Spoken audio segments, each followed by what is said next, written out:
when you align your efforts with what really matters and where you can really make a difference to your business and stakeholders, sustainability then becomes that pathway to growth. It becomes that means of innovation.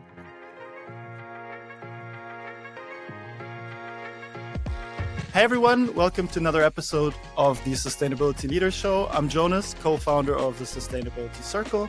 On this show, we share insights, success stories, and practical advice from top leaders driving sustainability in their organizations. Today, I'm joined by Liz Brown, Chief Sustainability and Strategy Officer at Inchcape, the world's leading independent automotive distributor. We'll be talking about what it really takes to make sustainability part of the core business, aligning impact with value, embedding it into investment decisions, and adapting across global markets.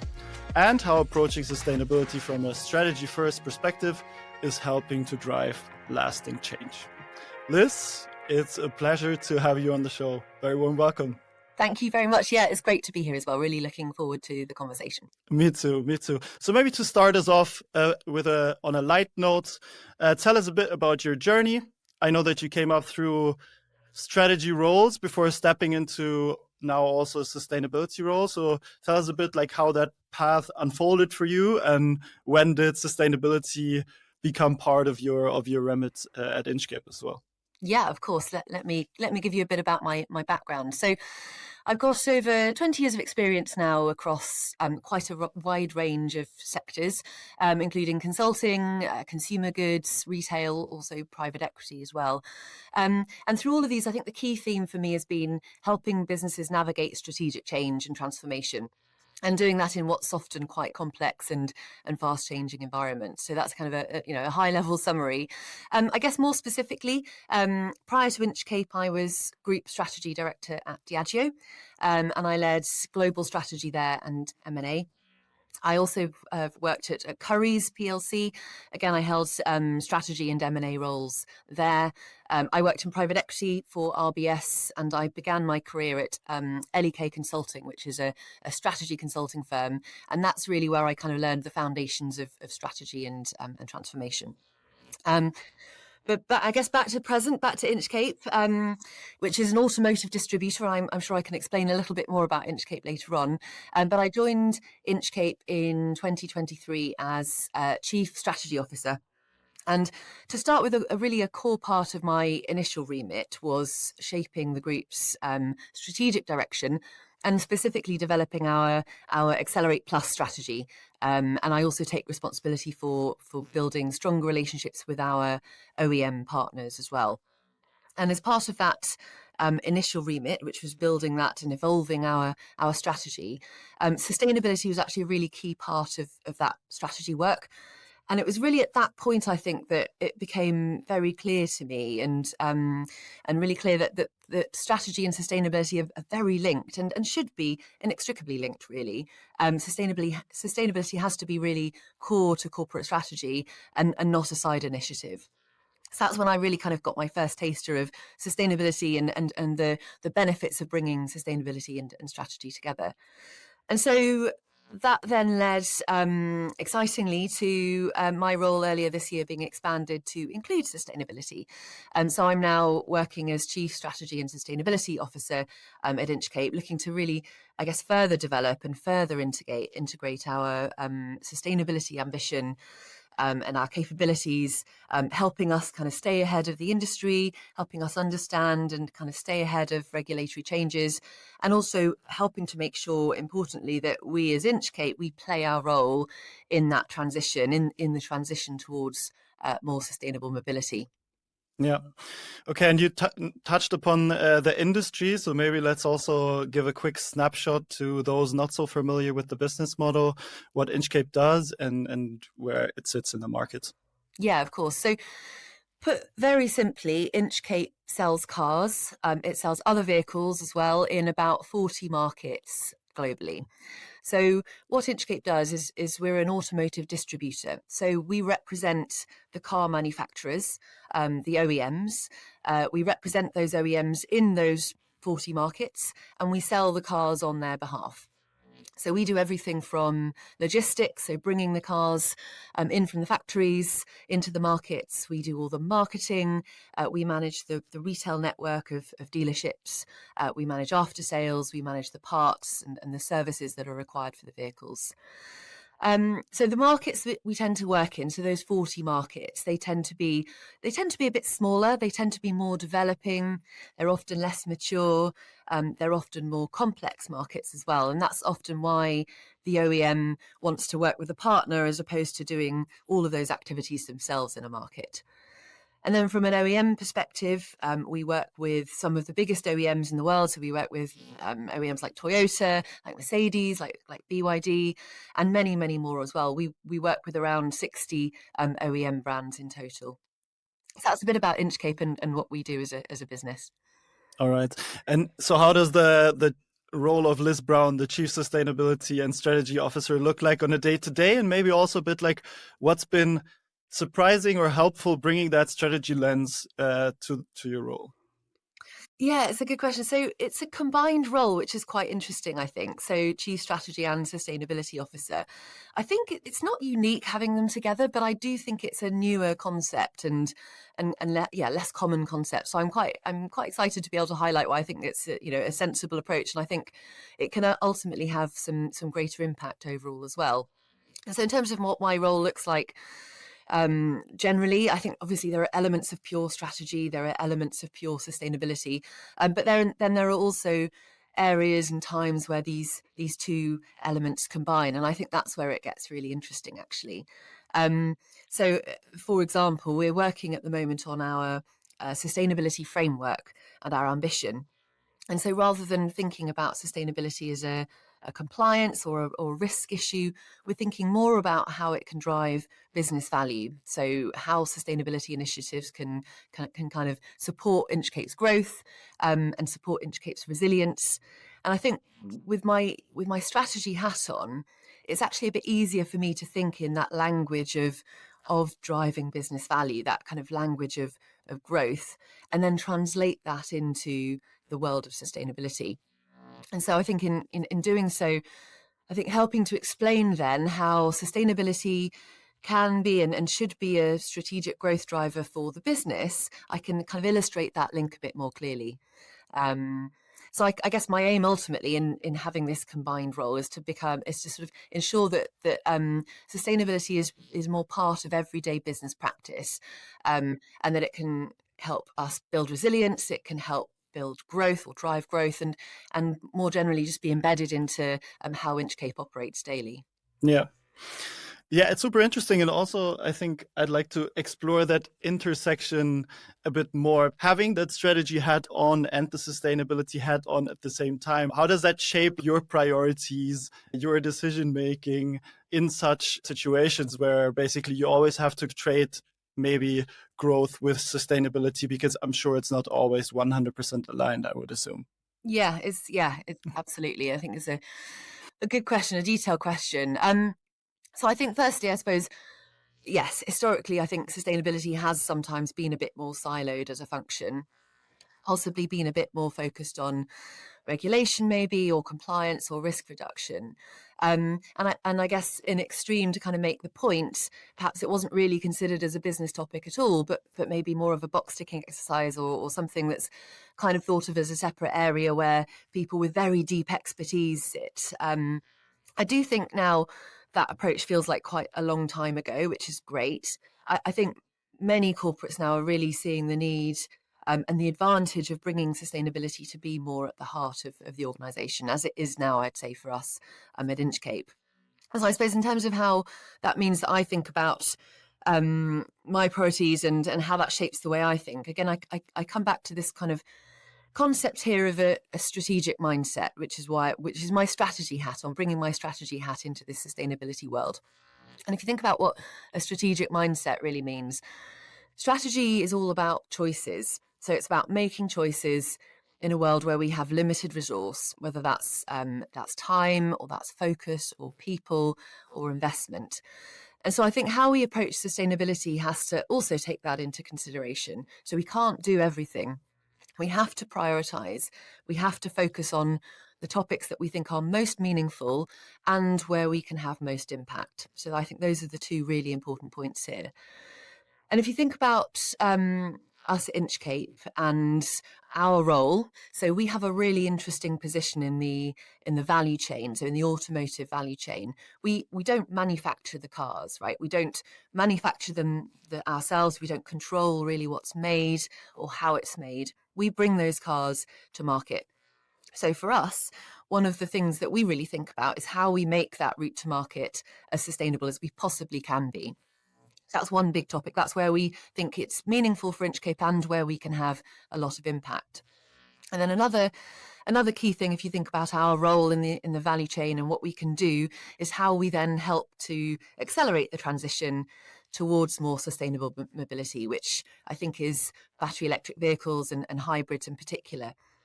How can we help accelerate that transition in the markets where we work? And I think we can do that by things like offering a really broad portfolio of sustainable options to our customers. We can help to educate customers to understand and connect with the different technologies, or help customers overcome challenges to adoption, whether that's charging or financing or things like that. So I think ultimately that kind of strategic mindset helps us to figure out what priorities we should be focusing on, and thinking about how meaningful we can be and how we can ultimately have maximum impact in what we do. Yeah, super interesting. And you talked about sustainability being a growth driver, and now you've also talked about educating customers, etc. And I would assume, given the position you're in the market, being the executing organ, so to speak, like talking directly to the customers, you also have a lot of direct input, what to do and maybe also what not to do. So maybe specific to Inchcape's business model, and you've touched upon some, like what are these growth drivers for sustainability in the automotive industry currently? Yeah, so I think you're picking up on an important point, which is making sustainability a growth driver. So identify, and what I guess I mean by that is identifying sustainability initiatives that deliver both sustainability results and business results. I think that's ultimately what we're trying to do here. And bringing that back to Inchcape and what we're seeing in Inchcape. So last year we launched our Accelerate Plus strategy. Our Accelerate Plus strategy is all about growth. So market penetration through acquisitions and contract wins with new OEMs, and also optimizing our business through operational excellence, and doing all of this while we support the transition to more sustainable mobility. So that's our kind of broad strategy. And then our sustainability agenda and strategy then supports that broader business strategy and brings commercial opportunities with it. So, for example, part of our strategy is to build a really strong and broad and complementary portfolio of brands in our markets to help us achieve scale. So that's kind of our broad overall Accelerate Plus strategy. And new energy vehicles, so hybrids and battery electric vehicles, are a really important part of that portfolio.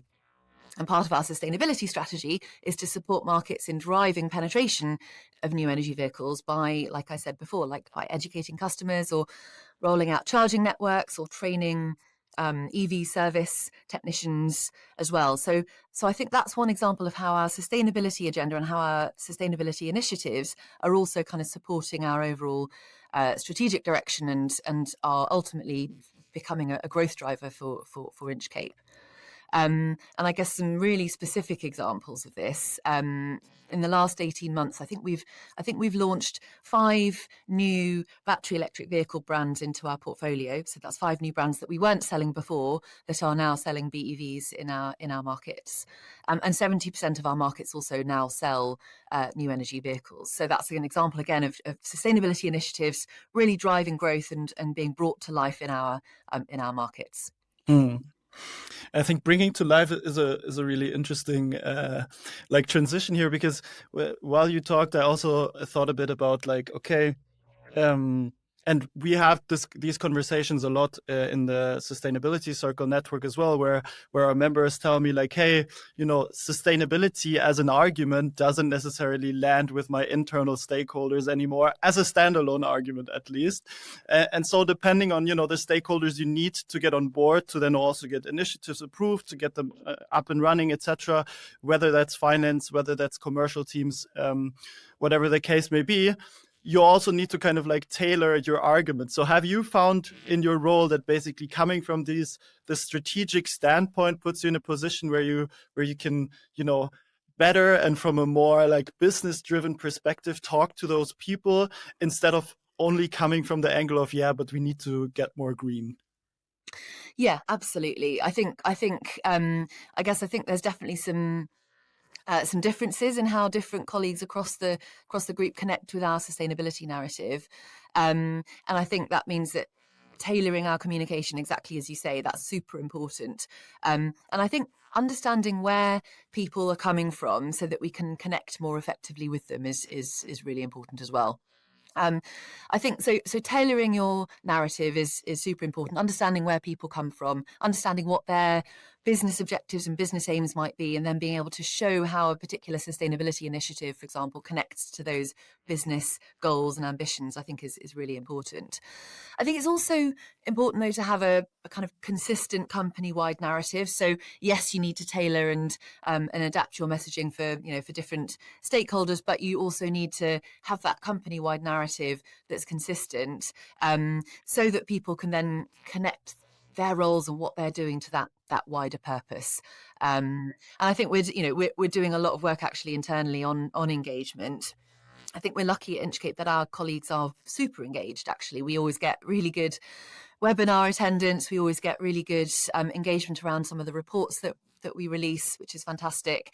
And that generates a lot of kind of commentary and interest, and conversation that gets going in the organization as well, which is fantastic.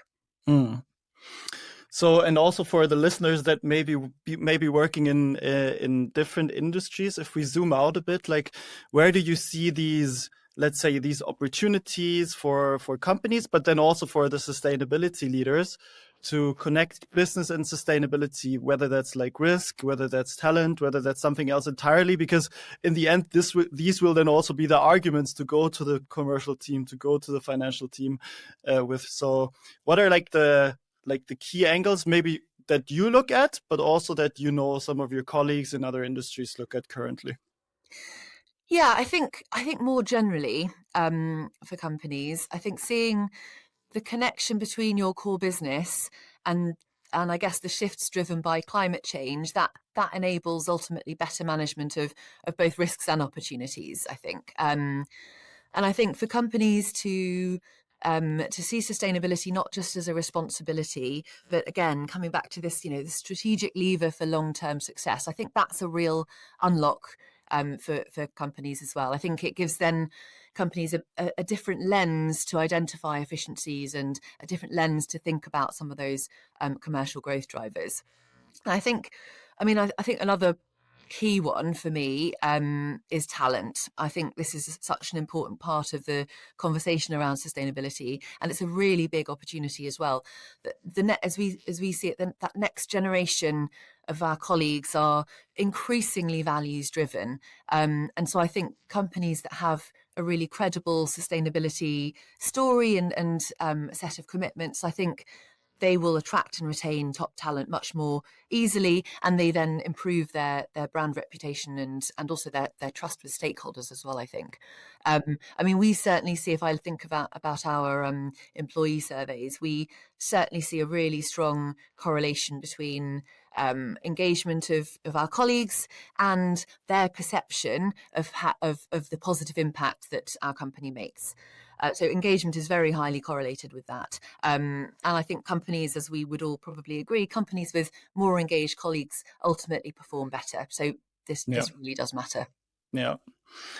Yeah, and I guess if I've learned one thing over the course of my career, it's also that it's important to be able to, like, you know, show success, whether that's a quick win or like some halo project where it works really well for your specific business that gets like the stakeholders engaged and, like, you know, just seeing that it works. Could you maybe share like a very specific example from the Inchcape world where, you know, sustainability and business value were so aligned that you know, that it was very easy to get people behind it, and it was just like a project that worked out really well for the company? Yes, I can definitely share some examples of that. So, as I said earlier, one of the areas that we believe we can have really meaningful impact as Inchcape, given our position in the value chain, is in building that most sustainable route to market for the brands that we sell. So, what that really means, a sustainable route to market means operating more efficiently. And that involves finding energy savings. It involves helping our dealerships conserve energy. So, for example, things like moving to solar panels, changing to LED lighting in our dealerships, changing gas boilers to electric boilers. All of these kind of initiatives, they're all sustainable initiatives, but they are also genuine value drivers.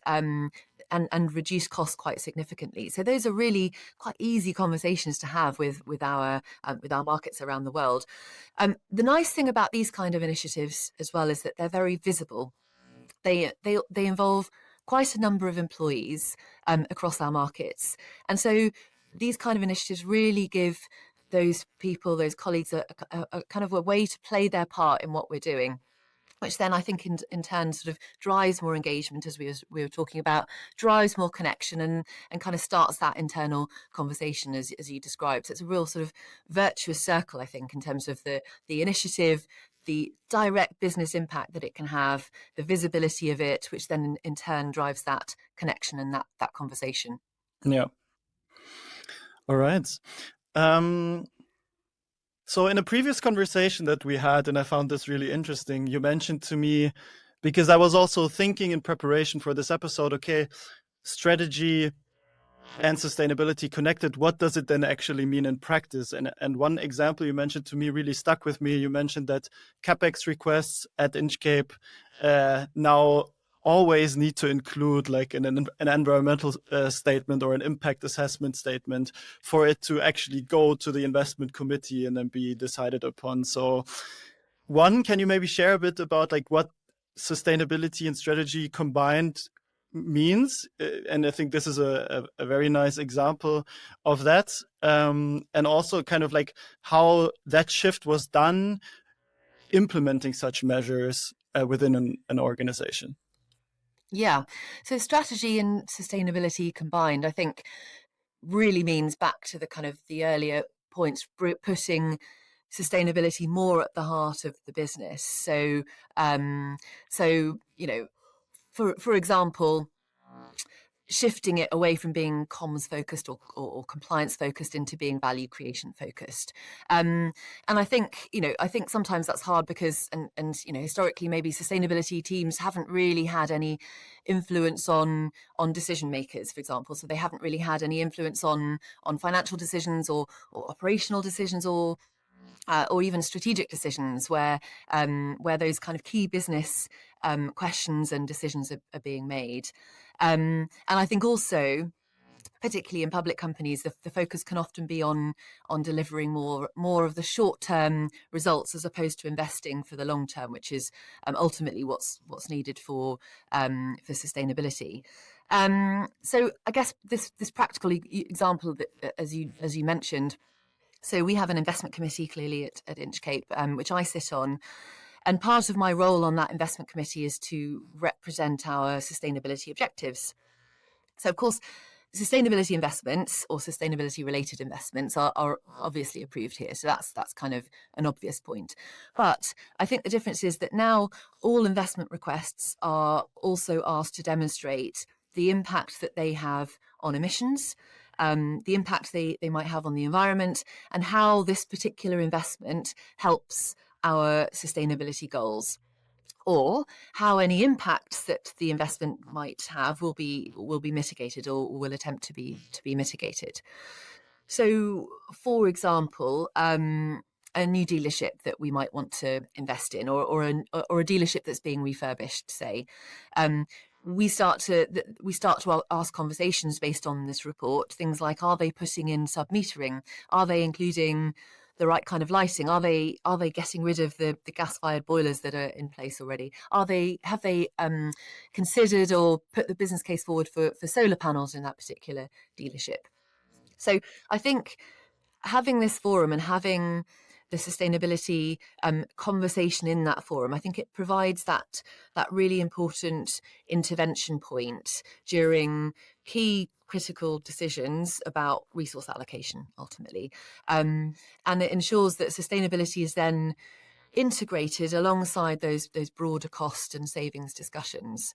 Ultimately it connects sustainability to those business decisions and kind of integrates it into what the existing frameworks are that already exist in the company. And have you then also found that this is basically your tool to tackle resistance or skepticism? Because what you also said is like sustainability investments, oftentimes their benefits are in the future. There's uncertainty in between. There's never 100%. And so thus, in your experience, implementing a clear process of like, okay, we look at, similar numbers, a similar methodology for all kinds of projects, make it easier to then also like decide between projects in, for instance, an investment decision, etc. Yeah, I think that's exactly right. I think anchoring sustainability in the same frameworks that we use for other different initiatives is a really kind of fundamental point and really important point, because you're then putting sustainability into that same language point that I made earlier. You're putting it into the same context, and you're using the same frameworks to assess different initiatives. So I think that's really important. And you're right. Sometimes sustainability initiatives are on a different type of timescale to other initiatives that we might consider. So it's important that we consider that, but also that we're able to to look at everything with that similar lens that allows us then to come to the right conclusions across different initiatives. But I guess to your point about skepticism, yes, there is some, but I think we're quite fortunate actually. We don't face. I think skepticism is probably the wrong word ultimately. I don't think that's the major problem. I think there are definitely challenges as we just talked about, but I think it's more about competing priorities and limited resources. That's the challenge, and these are just more common business realities. They're not unique to sustainability, and that's why I think putting sustainability in those same frameworks helps to kind of overcome that and really treats sustainability ideas and concepts in a similar way to other business initiatives. Yeah.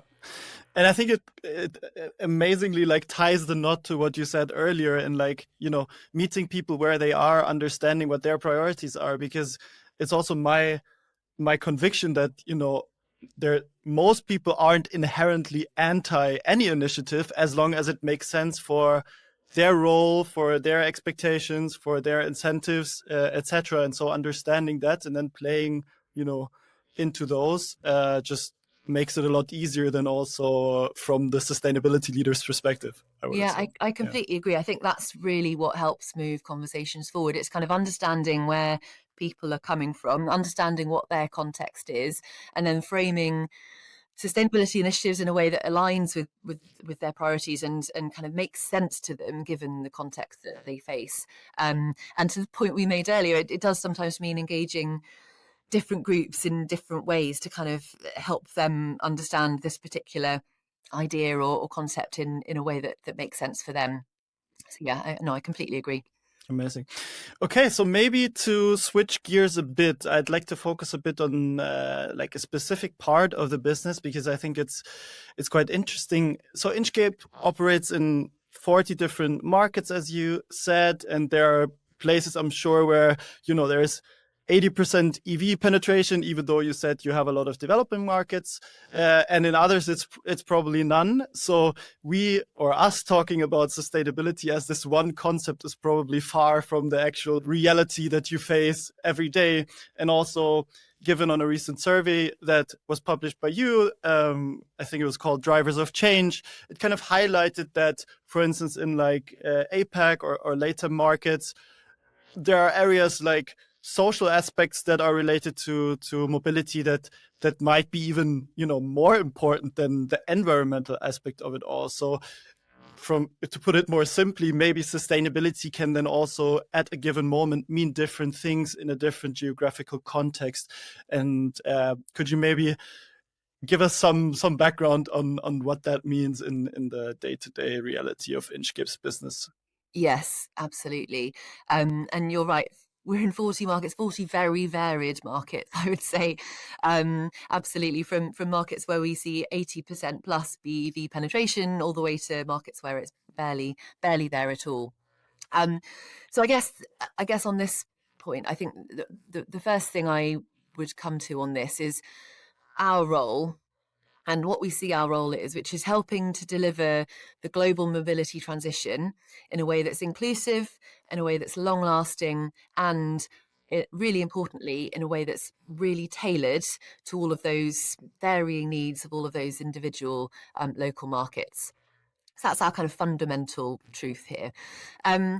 So to do this, there's a few kind of steps that we take. I think the first thing is we have to understand what consumer perspectives are towards new energy vehicles. We have to understand the different pace of the markets that we're in. We have to understand the unique requirements of that transition to new energy vehicles in each of our markets. So we kind of have to do a lot of understanding and getting to grips with what's going on in the markets where we operate. So we do this, and then we then, as a result of this kind of understanding, we then have this set of insights on what we think the right solutions are that are needed for each individual market, kind of tailored to those conditions that we see and the experiences of the markets and the communities in those markets that we serve. So we then have these insights, and we can then use these insights to help us inform our discussions with our OEM partners, for example, and help them make the right choices in terms of the product allocations. We can use these insights to talk to policymakers as well, and regulators to help them determine what policies could be most effective in driving that transition to sustainable mobility. So those are some of the things that we do. And you mentioned our Drivers of Change study, which is great and has been super helpful actually on a number of different points. Firstly, it's given us this kind of great database of insight that we can use to do exactly that. So we use that to go and talk to our OEM partners. We can use that to go and talk to our policymakers and regulators in our markets. The insights from that survey have really helped us or are helping us really move that conversation on with those different stakeholders. It took these insights. They talk about different levels of sentiment or positive sentiment towards consumers in APAC and in the Americas as well. It helps us understand what the hurdles to ownership are in terms of uptake of battery electric vehicles in particular. It helps us understand what policies might be really helpful in order to help accelerate uptake of these kinds of vehicles in those markets as well.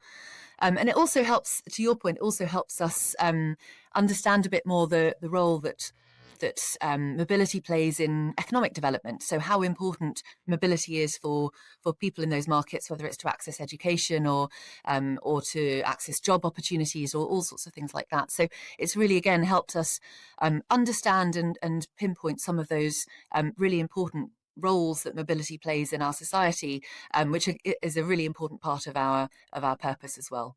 Yeah. And to be very tangible, what would be some specific things that you are then working on in different contexts, given on these insights that you get?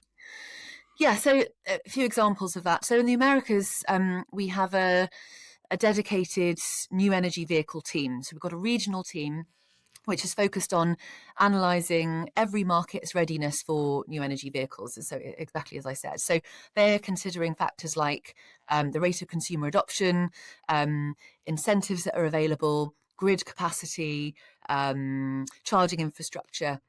And this analysis then helps us align our future portfolio in each of our Americas markets. It helps us align that portfolio with what we think the expected demand is likely to be. And therefore, that kind of supports that smooth transition. And it also helps us kind of aligning portfolio with the transition, but it also helps us then focus on what the key drivers of that shift are. So upskilling our technicians, for example, is a really important one. Rolling out programs to do with health and safety is another key one. Building partnerships with infrastructure providers as well. That's also a big unlock. So it helps us really kind of pinpoint specifics that we can do to help accelerate that transition. And then in Chile, I suppose an example of where this is working, in Chile, the overall market share of battery electric vehicles is really pretty small. I think it's, 3% or less or something like that. But it's growing, and we are there encouraging the shift, encouraging that transition. So we're steadily increasing the availability of low emission vehicles that we offer. And as a result, we're actually overperforming in that new energy vehicle segment as a result, so we really see the way that we're kind of encouraging and promoting that shift. Yeah. And I guess another layer to this is then also working with the OEMs themselves. So how do you collaborate with them in regards to the sustainability transition, and especially also, given the insights you have, and if you, for instance, identify like, hey, we actually would need a different kind of vehicle from you to service this kind of a market, I'm sure there is a lot of insights that you collect as you're basically the force on the ground, so to speak. Yeah, exactly. So I think you're right. Collaboration with OEMs is really important. I think the key to this is finding the right balance between what the local market needs and then also the strategic direction of the OEMs. And so I think to ensure that alignment, regular engagement, regular knowledge sharing between us and our partners is really crucial. And so that's where things like this Drivers of Change report really help us to kind of bring proper data-led insight to the OEMs on some of these important topics. And I think then it kind of, in terms of collaboration as well, it comes back to what is our role? What is our authentic role in the mobility transition? What does that mean for Inchcape? And that's what our sustainability framework, as we've designed it, is kind of there to address. It's about what our role is in the mobility transition. And we think that is to deliver insights for the OEM partners, to bring new technologies to market, and to then offer the most sustainable route to market as well for our partners. So I think in terms of collaboration, if we're really clear on what we think our role is in the mobility transition, that becomes much clearer then in terms of those opportunities for collaboration. So the sharing insights, as I just mentioned, that Drivers of Change study, ensuring that we then bring the right products from that OEM to market to meet local demand. Maybe it's collaborating with the OEM on energy initiatives across our dealer estate. I think being clear on our role and what we're focused on maximizes that kind of chance of successful collaboration. Yeah. And I would assume that the OEMs are also quite receptive to this kind of input, given that they're operating in a very, let's say, cost-sensitive environment and quite competitive environment. So identifying levers for new business to, again, go back to the business opportunity, to the growth opportunity that can be identified through these kinds of sustainability strategy combined angle arguments probably make a lot of sense for them. Yeah, absolutely. I think it sort of makes again the case for bringing strategy and sustainability together, because it's not just the internal conversation, it's also the conversation with our OEMs. So framing sustainability in ways that you can show that it is a growth driver, or it's supporting brand building in a market, or it's supporting cost savings for us or for the OEM. I think these are all things that then help us connect to our stakeholders in a better way. Yeah. Amazing. This has already been such a rich conversation. Maybe to shift a bit towards like a fade out, and not to be like too dramatic, but maybe looking at sustainability from a bit of a macro perspective of like where sustainability sits as a function currently. It's also, not everything super easy. Some regulations are being pulled back. So you said it yourself, competing priorities are just very much a reality currently, maybe more so than 3, 4, or 5 years ago. So in that environment, what is it that gives you, the optimism to keep on going? And basically what are the things that are, on the horizon for sustainability and what it can do for business, maybe in a more generalized way?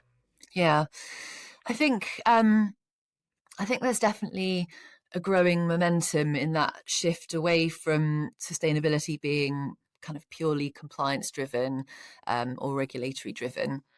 Um, and on regulation, as you mentioned, that I think instead of using regulation or reporting requirements as kind of box ticking exercises, companies are now more proactively using these frameworks as more as guides for decision making and as tools to help them better understand the business relevance and the real world impact of sustainability and risks and opportunities related to sustainability. So I think, trying to bring a positive note, I think there's, regulation can be really good in that perspective, in that way. So I think that's, for me, I guess that's a tone of optimism. I think that beginning to see sustainability not just as that reporting requirement, as something to be meaningfully integrated into core strategy and into core operations. I think the opportunity for driving impact, therefore, as a result, is much higher, which is fantastic. That's ultimately what we all want to see, and I think that really just reflects a bit of a maturing mindset, really. Companies seeing sustainability more as that lever of long-term value growth as opposed to that standalone or siloed agenda item. So I think, starting to see those changes, that's what probably gives me the most optimism at the moment. Nice. And I'd like that you said mindset, because I think that would then also be kind of like my final question to you. So given that you are in this position where strategy and sustainability is basically one thing, and the strategic direction and the sustainable direction of the company are very much aligned, what's one thing that maybe a peer where this isn't yet the case as much can do to either, change their own mindset to approach it from a different angle, or to shift mindsets within the company? Because I'm also very much convinced that this whole element of culture and mindset shifts plays a large role in sustainability being successful or not. Yes, I think that's right. So I think getting practical, I think first steps are to focus on materiality. Ultimately, what's really important. Where can a particular company have the most impact and be the most meaningful on these issues? So yeah, prioritizing and focusing on materiality and impact, I think is super important. I think when you do that, when you align your efforts with what really matters and where you can really make a difference to your business and stakeholders, sustainability then becomes that pathway to growth. It becomes that means of innovation.